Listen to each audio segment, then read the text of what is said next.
disciple of Jesus is something pretty new. I would say something which came to Poland like maybe 30, 40, 50 perhaps years ago. Would that class distinction apply also in Zagreb, Nolan? Yeah.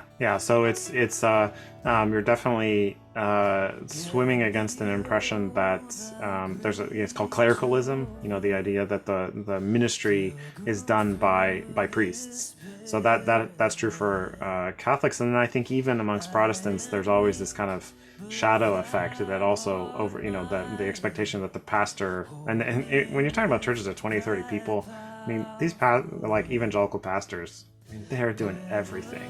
Hello everyone, welcome to the Disciple Dilemma. I'm Dennis Allen.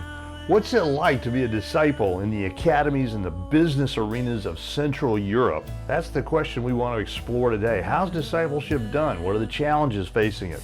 And with us today are two terrific leaders in Cru, Campus Crusade, founded by Bill Bright many years ago, hard at it at work in Poland and in Croatia.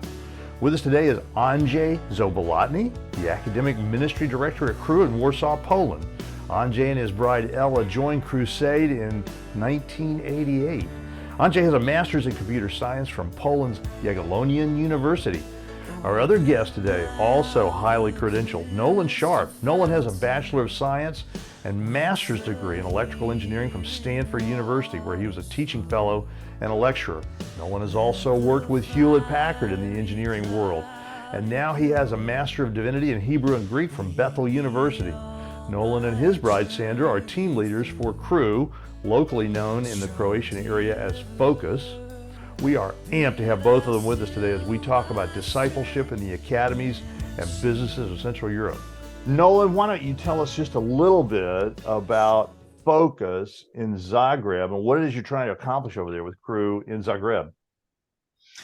Yeah, well, like the ministry at Campus Crusade or Cru all over the world, when we go into a place, we usually start with ministry directly to students. But Bill Bright's vision was always to reach students in order to reach the world.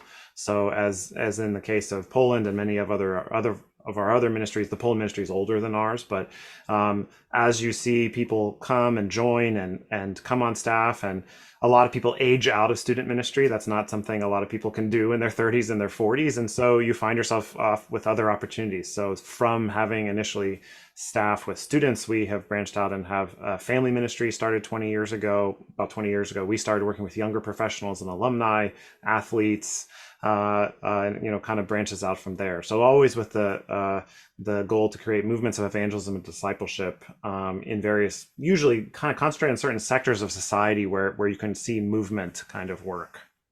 So fundamentally, business was the core, but you're across all the spectrums then. Yeah, for me, for me, it was because I was somebody who was very involved in Campus Crusade as a student, but didn't come on staff. And married a Croatian girl who was on staff, who left staff to marry me. So that created its own things. And but when we thought about coming back, the national director at the time challenged us to consider coming back to specifically to kind of open work with younger business people because of that mix of backgrounds where I was coming out of my career and my wife had led a lot of women to Christ who by that point were moving into their careers basically. So that was the kind of opportunity. And it was before we really had much of a higher level structure around it. So we were kind of trying to figure things out a lot on our own for the first 7 or 8 years we were doing this. Some of the first disciplers I had were people who had stayed in their professions and then maybe become pastors or things like that. So I got some advice like finish your degree, work in your field for a little bit, let God call you out of that.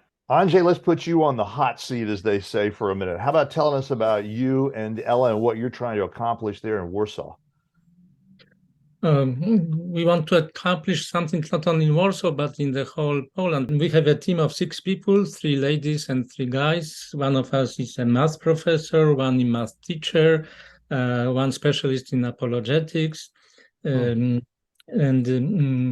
idea of this ministry originated when in late 80s, early 90s, some of our students who graduated and believed in Jesus through Cru ministry, some of them started to work at universities as assistant professors, and they wanted to continue the influence they had for Christ now in this new situation. So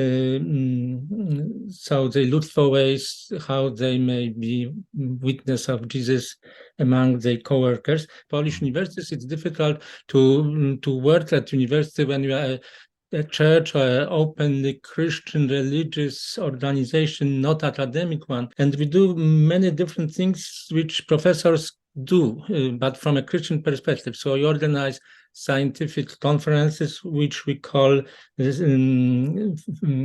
Science, Ethics, and Faith. After each such conference, we had a formal publication. So there is a whole set of books from each of these conferences. Whoa. And they focus on different topics like human dignity, like ideologies, science and faith, challenges of the future, etc., etc.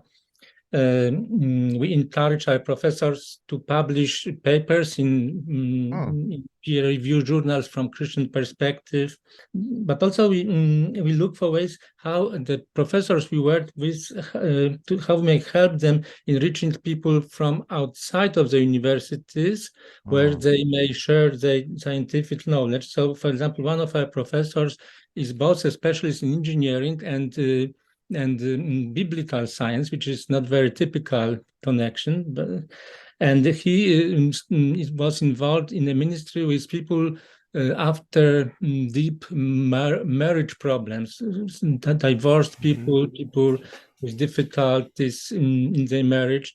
So we help him to in organizing monthly workshops, biblical workshops for these people, other kinds of online meetings where he may share his biblical knowledge with them and help them with their personal problems from Christian perspective, when they may draw strength from Jesus. In our ministry also, it is one of the issues which is very important is that we call it academic integration, how your discipline of science relates to Christian worldview, how you may put together in your mind your Christian worldview and your scientific worldview, because most probably, as you know, in science, the typical belief is that God is either not existence or not active in the world. So it's a totally different perspective from a Christian one. So we try to help people we work with how they may look at the disciplines of science in such a way that there is no conflict between these two points of view. Nolan, help the Western American geographically challenged believer understand a little bit about the world of Zagreb. If you were to talk about what's it like as a believer in Zagreb, what are we seeing there? Wow. Yeah, so Zagreb is, in Croatia, which is, I think one thing is a lot of people maybe in the United States do not realize how close what they think of as Eastern Europe is to Western Europe, and that even the distinction between Eastern and Western Europe is in some ways a legacy of, communism was one period of 45 years. There's a lot of other, of course, a ton of history before that. So Poland and Croatia are both Latin character using Catholic Slavic countries on the western edge of the sort of Slavic world. So that there's many things going on there, and Venice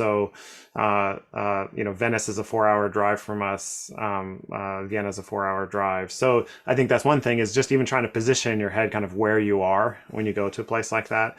On a spiritual level, Poland and Croatia have some other similarities in being Roman Catholic countries in which there has at least been a period of really intense strength in the Roman Catholic majority church, where there is an awful lot going on. In Croatia, catechism classes are not mandatory, but they are the default in the school system. So my kids, because they grew up in Baptist churches, you would actually go to school and say, oh yeah, my kid is not going to be in the catechism class, which you're enrolled in by default, still to this day. So the presence, there's a very thick presence of the Roman Catholic Church in society, of just Roman Catholicism in society, Now, of course, there is a million different things you could have a conversation about in that. We work very closely with renewal movements in the Roman Catholic Church in various ways, and the folks we know in those movements would tell us, well, yeah, I mean, it's very formalized. Most people don't know God at all. They need to really meet Christ themselves. But the evangelical church population in Croatia is tiny. It's about maybe 2 or 3 in 1,000 people. That's a mixture of Pentecostals. Most people are Pentecostals or Baptists. And there's been growth, and God has done, there was a lot of growth in the 90s, especially because you had a generation that was much more secularized and a spiritual vacuum that grew up and then faced the war. My wife came to Christ in that period as a young woman. And there was a lot of growth in that time. And more recently, it's been sort of slower. So, Andrzej, you traveled a lot in the States, so you've been around and seen things here. How would you describe the Christian life and experience in Poland versus what you've seen in the States? What's it like in Warsaw as a believer? Is it everybody's a happy Christian? Nobody's a happy Christian? What's it like over in Warsaw?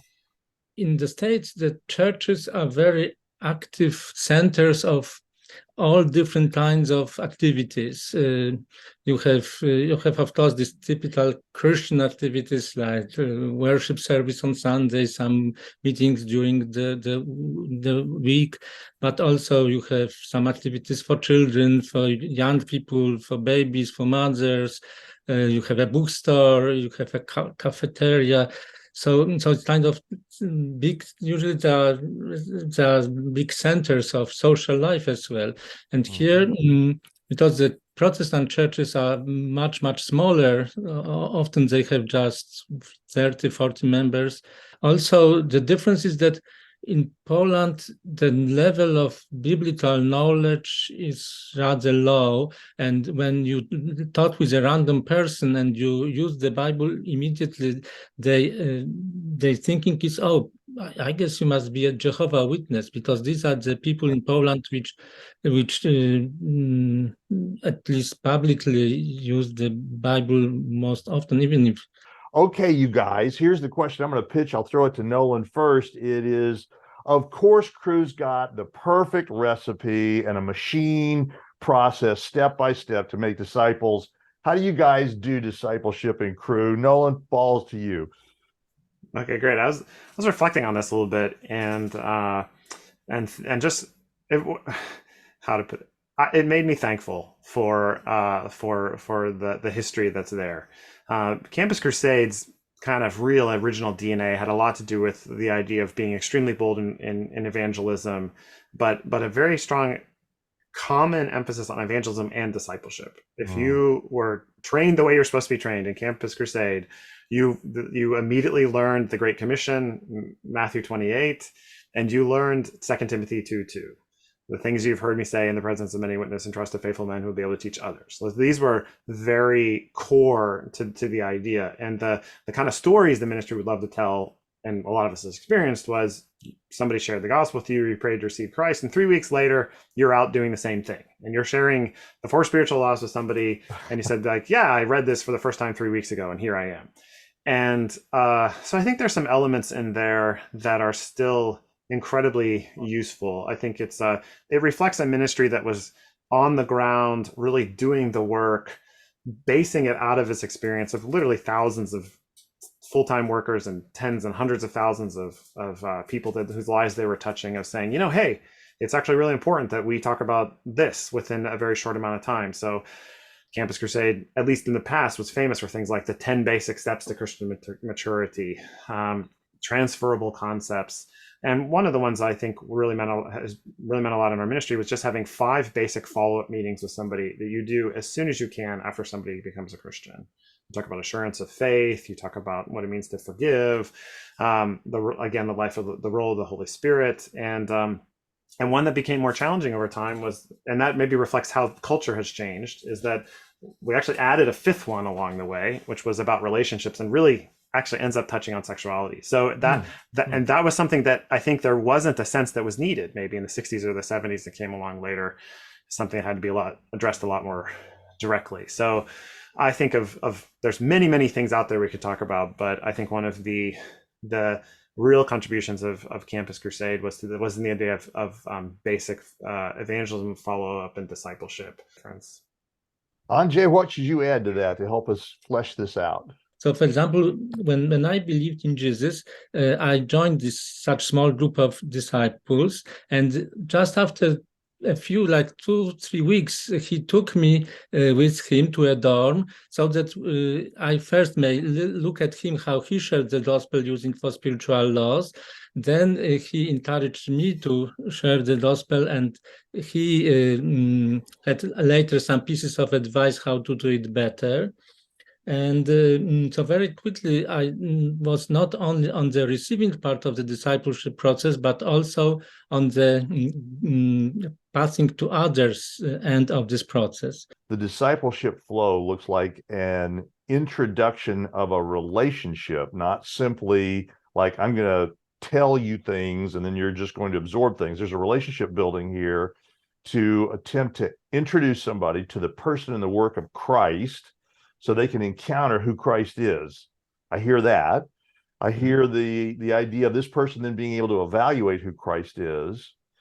What I'd like to ask you guys, I'll pitch this back to Nolan, is in the Western world, we don't get the idea of surrender, death to self. We don't get that. We don't understand what it means to be a doulos, a bondservant of Christ if you're a disciple. We always think discipleship is you get saved. Now that that's out of the way, you get back to your regular life, but there's this idea of being a bondservant, being surrendered, dying to self.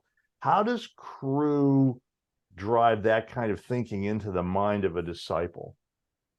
That's a great question, and I think it's a very hard question, and one that has a lot to do with the cultural moment you find yourself in, and which there is a lot of the world has changed so much and is so different in different places. So in some people, I often kind of ask people, say, like, you can kind of do some level setting by just saying, like, hey, would your grandparents have been impressed or shocked by you potentially, getting saved and coming, so for a lot of people, they say, oh, I grew up atheist or whatever, but it's like, actually, if you go back a couple generations in their family background, they're returning to the faith of their fathers in a sense. But if you're asking them to go away from it, it's a little bit of a different story.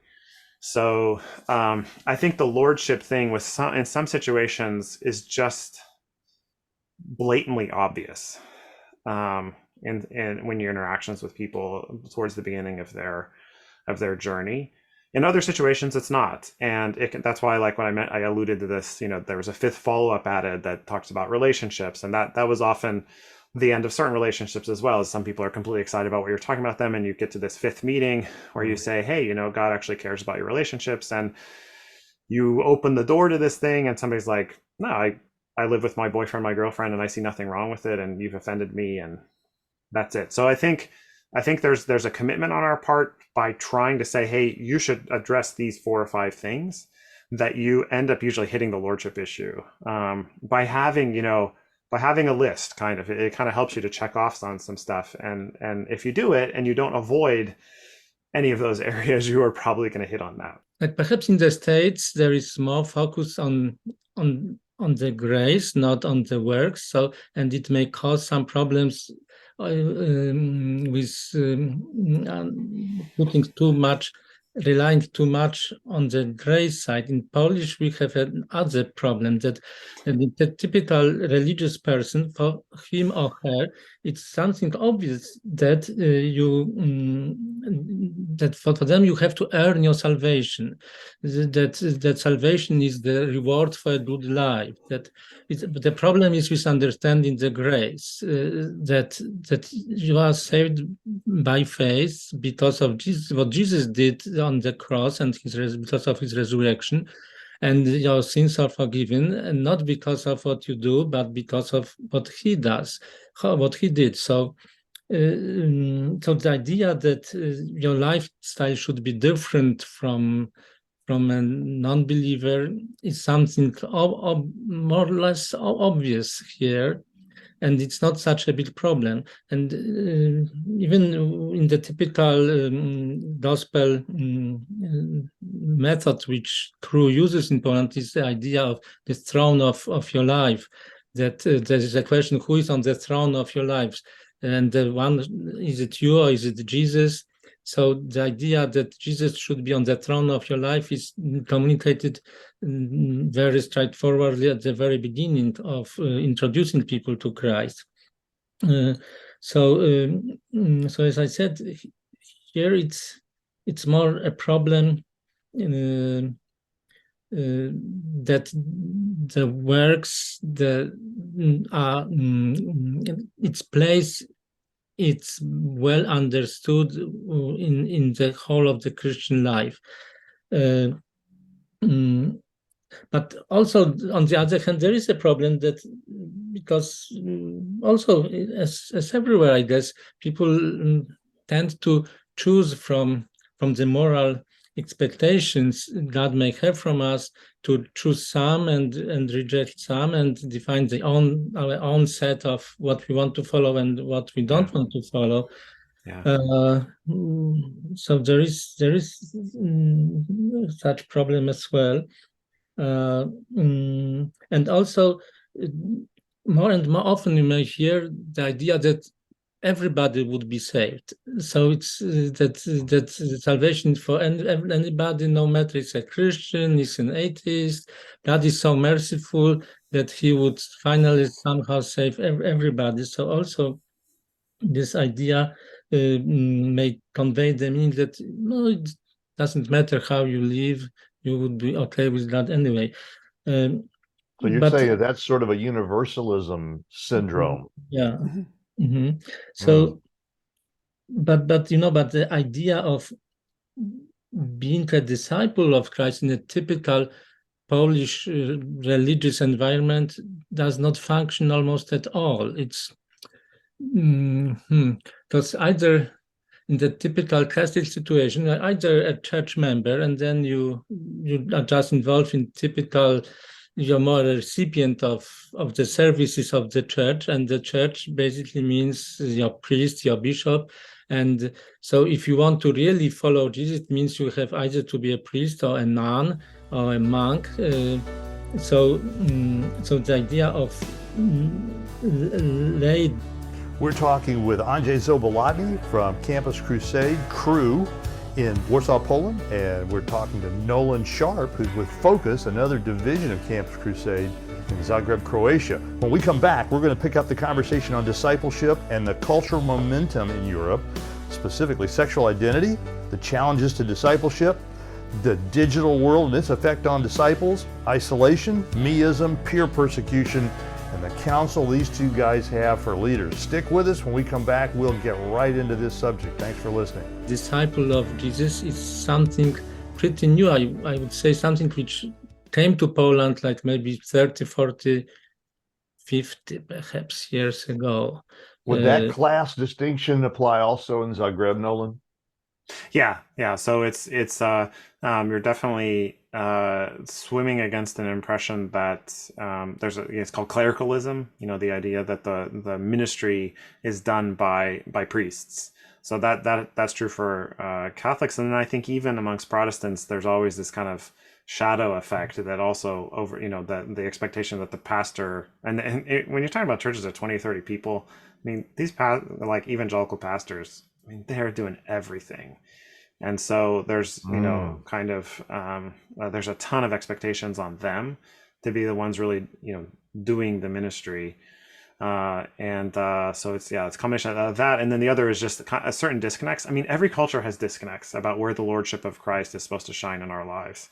So we have certain disconnects in the United States. Maybe we have certain different ones, here often. I think one of the biggest ones here is the disconnect between which I guess my attention gets drawn to is your business life and your faith life. Like what does it have to do with the way you actually behave at work? So Dražen Glavaš, a dear friend of our ministry and somebody who pioneered a lot of things in Croatia, passed away 5 years ago, and he wrote his dissertation for Gordon Conwell when he was a student there. It was called Believer on Sunday, Atheist on Monday. This dichotomy that you can feel you have done all of your sacramental kind of responsibilities by participating in church, and you're good, and then when you're out your business life, you're in the real world, and you got to just do what it takes to put bread on the table. So, but I may add that concerning this idea that I think that in each culture there's some that they tend to look at certain behaviors which are not in agreement with Christian faith as okay, and some which are really not okay. Like in Poland, for most people here, different ways of cheating in business is more or less okay. You have this, I think, from the years of communism, when you basically there was no way to follow all the rules that communists were creating for regular people. So maybe this is the inheritance from this era.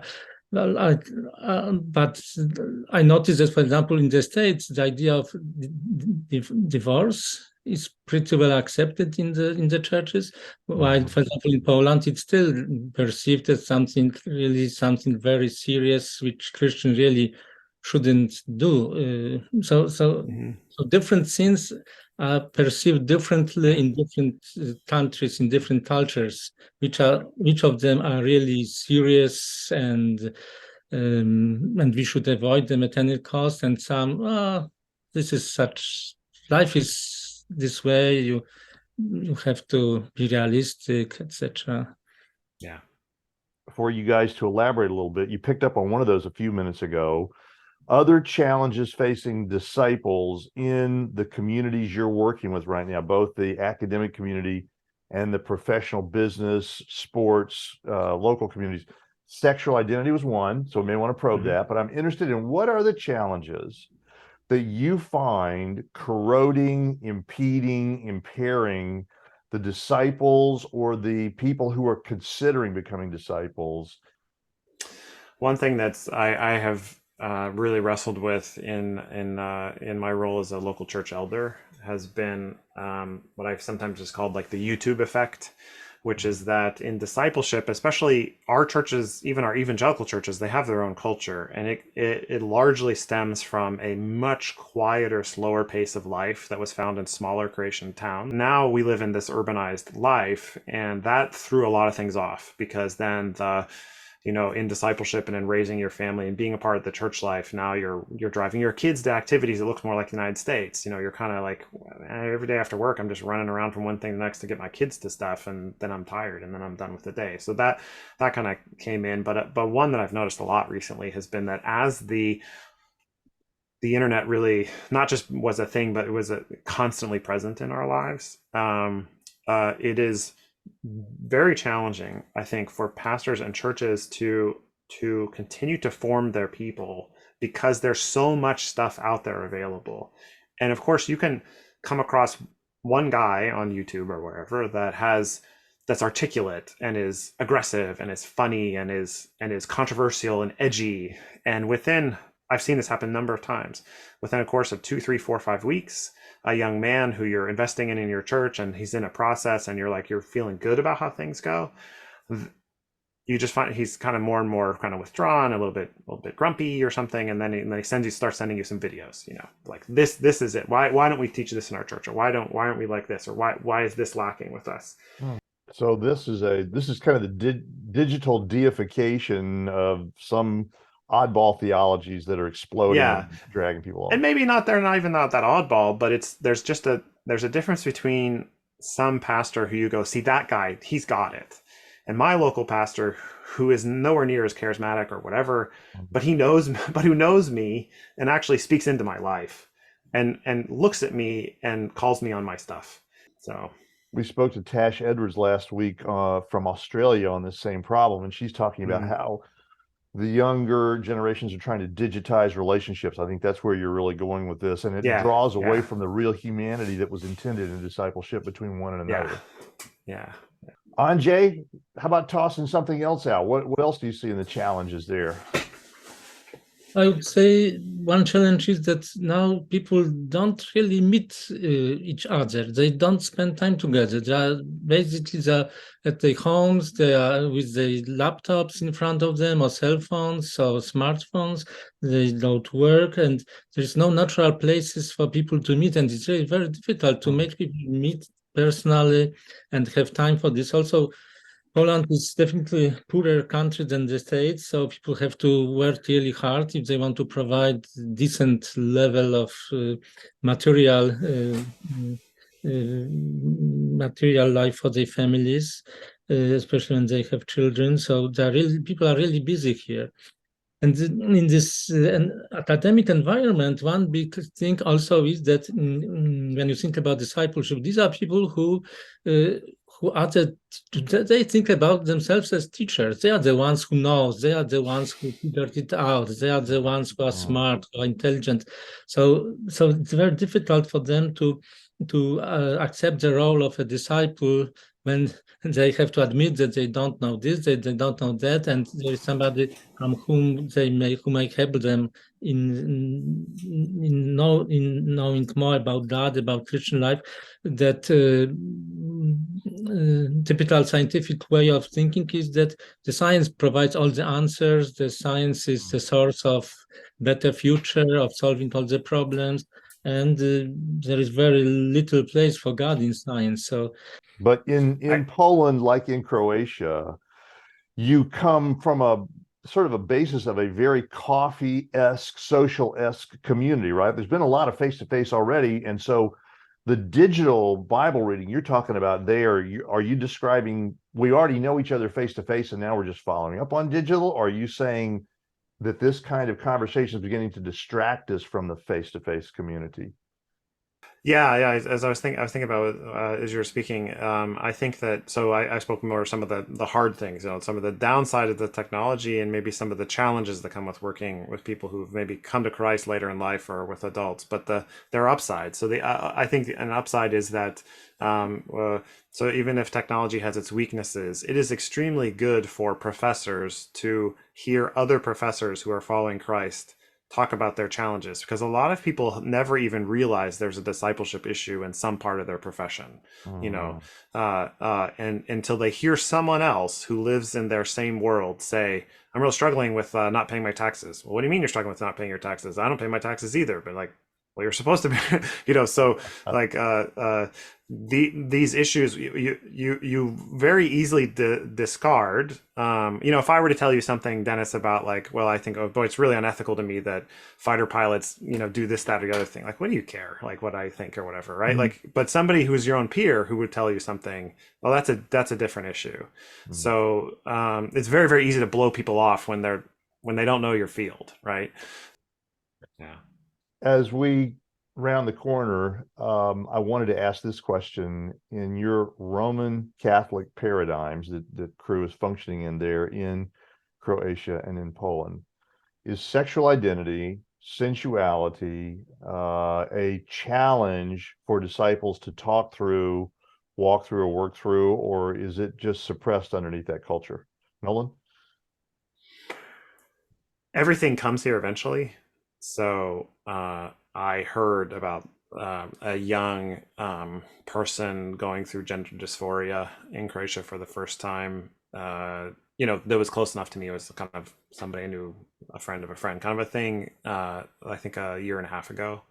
So it all comes here, and you have everything. In some ways, you have everything mixed together at the same time. So we have a vocal LGBT plus movement in Croatia, and it's not something that necessarily we probably hit it less than in a lot of American settings, but we also oftentimes then when it happens in a church, it's the first time in a small local church of 30 or 40 people, if a pastor's never had someone come out to them as gay before, maybe, or something like that. So that's really hard. It's kind of like how can you be familiar with all of these different things when there's no real consensus anyway amongst sort of evangelicals in the United States about the whole big issue. How do you walk through that with somebody, if somebody from your church were to do that? But the issue of premarital sex, extramarital sex kind of thing is everywhere. And I would say actually what's been interesting here is that at least in Croatia, the Roman Catholic Church has started to speak more directly into this issue than they used to, such that there is a movement among younger people towards what they call premarital purity. And that's been kind of interesting to see happen. And that the trend has actually been in that one way amongst people who are young and involved in the church, that there's actually kind of a counter trend. So, but Croatia is an as I speak to my colleagues in Europe, Croatia is an outlier in a number of ways in terms of what is going on among younger people who are connected to renewal movements. Wow, how interesting that is. We interviewed Ashley Chestnut a few months back on a book called It's Not Just You, and the concept there was behind both the delight that the church was willing to speak into purity and also the backlash that's occurred in the last 3 decades as a result of kind of morality policing the problem, and how that actually contributed to a counterflow. As we wrap up, I want to ask one more question for both of you to respond to. The Disciple Dilemma seeks out leadership in the Christian community so that we can have these conversations about discipleship. Western Christian discipleship is under great stress right now for a number of reasons. I would ask both of you to take a moment to offer a few thoughts to leaders in the Western Christian world. You'll be talking to pastors, small group leaders, staff members, probably some of your own folks in Crew and Campus Outreach, Global Outreach, Pioneers, name the groups who are actually watching some of this, because we do see that traffic. What would you say to them about your own thoughts to drive the service of Christ forward in our world as encouraging statements and cautions? What would you say to them as we wrap up? Nolan? Well, that's a great question. I mean, I think one is I don't know, the idea comes is like, you just have to let the cat out of the bag with people. And like you mentioned, the idea of being a bondservant of Jesus Christ, and that's Paul's self-identification that he uses in a number of places, that you have to preach it. You don't, reaching across cultures and across boundaries in America is less and less like one culture. It's more and more things going on all over the place. And I know, like, our director and his wife both came to Christ in 1994. They, current Croatian director of the ministry, they were living together when they came to Christ. And not only were they living together, they were together because of the war. Basically, a complicated story where like they were like bonded together because of the refugee status kind of stuff going around the war. And so when he came to Christ, and she was terrified that he was going to leave her, and then she came to Christ, and then this question of like, they're living together when they first came to Christ, and there's a wonderful testimony there of staff that were younger and kind of terrified to bring the whole issue up and didn't know what to say or whatever, and didn't actually push on it immediately at first, but there was some Bible study talking about something from the Old Testament law or something, and the Holy Spirit spoke to Domagoj, to our national director, and he was like, we got to fix this. And so they moved out. They got married together a year later. I mean, very much quicker than that, actually, pretty quickly after that. But they planned a wedding, and I think you just have to be not afraid to call a spade a spade. They just put things out there, and oftentimes, but not with the control and the immediately thinking about who am I going to exclude from the. Great words, Andrzej. Thoughts for the Western leadership of Christian communities here? I did spend in the States altogether almost a year and a half. When I sum up all these times I was in the States, beginning from 1997, I guess. But still, I don't claim to understand everything in your culture, so it's kind of difficult for me to provide pieces of advice. But I may share a few ideas. First, concerning discipleship and spiritual multiplication. In a country where you want to have success quickly and numerical success quickly, you have to be aware that spiritual multiplication is very, very slow in the beginning, and you really have to be patient and stick to it if you want to see the results later. But these results comes really after pretty long period of time. So be patient and be willing to accept the slowness of this process in the beginning. It gets momentum later. Then I would advise reject the idea of Christian nation. It applies to Poland also. Reject the idea that America is a Christian nation, and it's not. None nation is a Christian nation except the kingdom of God. So also focus on Christ, not political agendas, not moral wars. These moral issues are important, but they are kind of secondary to, if you don't have strength from Jesus to change your life, there is no hope to really better the moral behavior just by making laws and enforcing the morals on the society. In order to get involved in discipleship, you don't have to be a special person. You don't have to know Hebrew. You don't have to know Greek. You don't have to study for 4 years theology, apologetics. You have to be just sincere and be willing to be used by God, and that's enough. And you will for sure have, in the situation when the church is the majority church, like in many places, especially in the south of United States, be sure that really believed in Jesus and not, because it may be that you think you are a Christian because your parents were Christian, because they were taken you to the church from the very early childhood, because you know the Bible, because you attended Bible Sunday school, but really be sure that you personally believed in Jesus, and this is why you claim to be a Christian, not because of your social identity or your family situation. Folks, we're talking with Nolan Sharp in Zagreb, Croatia, who leads a ministry called Focus, part of the Crew, and with Andrzej Zabolotny in Warsaw, Poland, who is also part of the academic community there, trying to help in the Christian Faculty Forum arena to understand Christianity, discipleship, and development. These are both missionaries on the field for Christ. So if you have an interest in learning more about them or supporting them, listen to them just for a moment, tell you how to look them up and follow and track their activities. Nolan, how would we find you out in cyberspace if we wanted to learn more about you and maybe connect with you? Oh wow, yeah, I have a relatively rare name, so I think if you look me up on LinkedIn, Facebook, or Twitter, I'm pretty easy to find. And yeah, I mean, for I think both of us, there's a way to look us up based on our first and last names on the give.crew.org website. That's very, very nice of you to throw that out there. Thank you.